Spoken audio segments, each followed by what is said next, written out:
c'est un cadre approprié pour nous qui sommes conscients du besoin de la femme, c'est-à-dire plus d'implication de la femme, plus d'opportunités à la femme, plus d'espace à la femme dans toute action publique.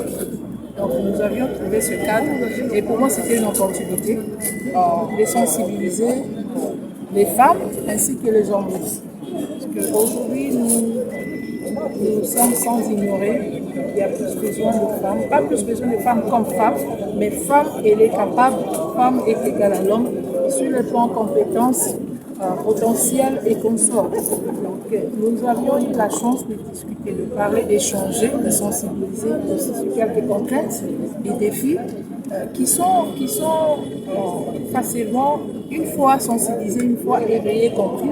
Je pense que ces contraintes doivent être mises à côté pour permettre à la femme aussi de participer activement dans le développement, pour le développement aussi de notre pays et pourquoi pas l'Afrique. C'est la culture de moins de la femme. Et en quoi ces vernissages contribuent à la jeunesse congolaise et influencent la jeunesse?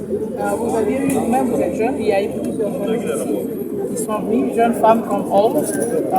Je pense qu'il ne faut pas trop s'attarder sur le genre, mais c'est l'état d'esprit. Donc même la jeunesse aussi se réunissait quand nous avons parlé de l'entrepreneuriat, l'opportunité à tous, et la jeunesse y compris, donc que ce soit jeune fille, jeune homme, la jeunesse trouve sa place aussi. Donc ce même plaidoyer tient de résumer tout ce que j'ai à dire parce que j'ai 2-3 choses à dire. Mais avant toute chose, j'aimerais placer un mot par rapport à l'incident qu'on a eu cette semaine. Nous sommes tous au courant de ce qui s'est passé à l'hôpital de la CRPD. Et je pense qu'il est grand temps que nous quittions, comme ma soeur l'a dit, l'étape des condamnations, des fustigés. Il faut maintenant aller aux actions. L'action n'est pas seulement arrêter ou la justice pour ceux-là qui sont des victimes, mais aussi il faut condamner, bien sûr, sûrement qu'ils iront en prison. Mais je pense qu'il faut aller plus loin.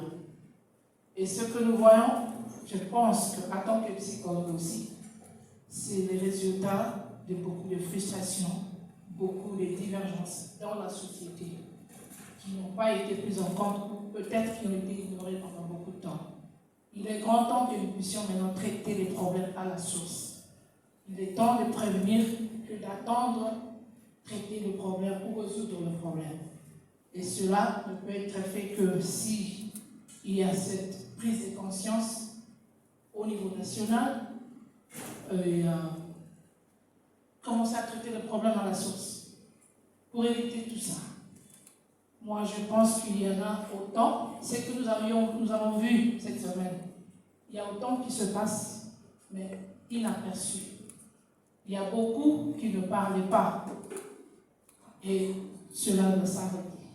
En tant que femme, nous sommes aujourd'hui le 28, le dernier mois de ce que nous appelons généralement le mois de la femme. C'est quand même triste de vivre ce genre de tragédie. Et surtout, c'est la femme qui est la victime. Pendant que nous sommes en train de promouvoir la femme, nous sommes en train d'encourager les hommes à nous protéger, plus pas protéger, mais aussi à ouvrir cette brèche pour que la femme aussi retrouve sa place dans la société. Mais à ce siècle, si nous continuons à avoir de tels actes, c'est vraiment, ça fait très mal. Mais je suis là pour encourager. En tant que parlementaire aussi, j'aimerais vous dire que nous sommes en train de réfléchir sur une loi, parce que je pense que dans nos institutions, c'est important. Nous devons tenir compte de la santé mentale de notre population. C'est quelque chose qui a été ignoré pendant longtemps. Un pays qui ne tient pas compte de la santé mentale de la population peut s'attendre à tout. Et nous ne voulons pas que le pire arrive, bien sûr que ça arrive déjà, mais il n'est pas trop tard. Donc, comme ma soeur l'a dit, chacun à son point, nous devons faire quelque chose. Mais en tant que nation, il est grand temps que nous puissions penser à la santé mentale de notre population. C'est tout ce que j'allais dire par rapport à ça. Et toutes nos compassions